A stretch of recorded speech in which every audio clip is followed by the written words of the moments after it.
هذه الشيلة إهداء من أم وليد وأبو وليد إلى ولدهم وليد عبد الله الفيفي بمناسبة تخرجه.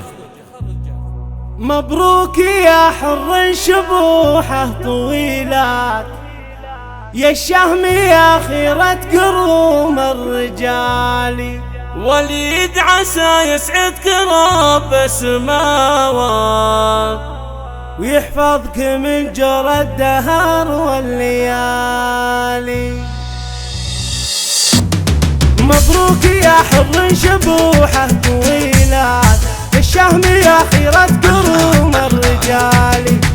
وليد انت اللي بروس المنيفات، يحميك ربي من صدوق الليالي. مبروك يا وليد من صديقاتك، متخرج انت الشهادة بمعالي. بالجد والهمة وعزم وطموحات، متفوق وحققت صعب المنالي. تعجز عن وصف الدواوين وابيات، حيثك ولد شيخ عزيز وغالي.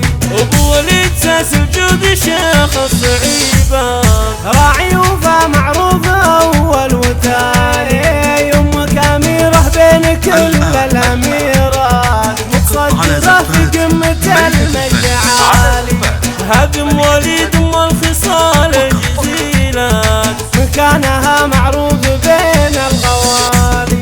واعتز وافخر في اختي الجميلة، اللي شيمها حشمه وطيب بالي. وانت لك عزوة تحل الصعيبة، الفيفيهم رمز الشرف والمعالي. وقدامها مبروك يا وليد بابيات، تخرجك يا الغالي عز الرجالي.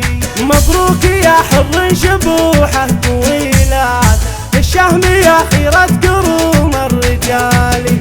وليد انت اللي بروس المنيفات، يحميك ربي من صدوف الليالي. مبروك يا وليد من صديقاتك، متخرج انت الشهادة بمعالي. بالجد والهمة وعزم وطموحات، متفوق وحققت صعب المنالي.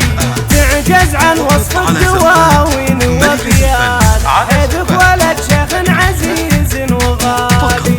ابو وليد ساس الجود شيخ الصعيبات، راعي وفا معروف اول وتالي. امك اميره بين كل الاميرات، متصدره في قمه المجد عالي. هدم وليد ام الخصال الجزيلات، مكانها معروف بين الغوالي.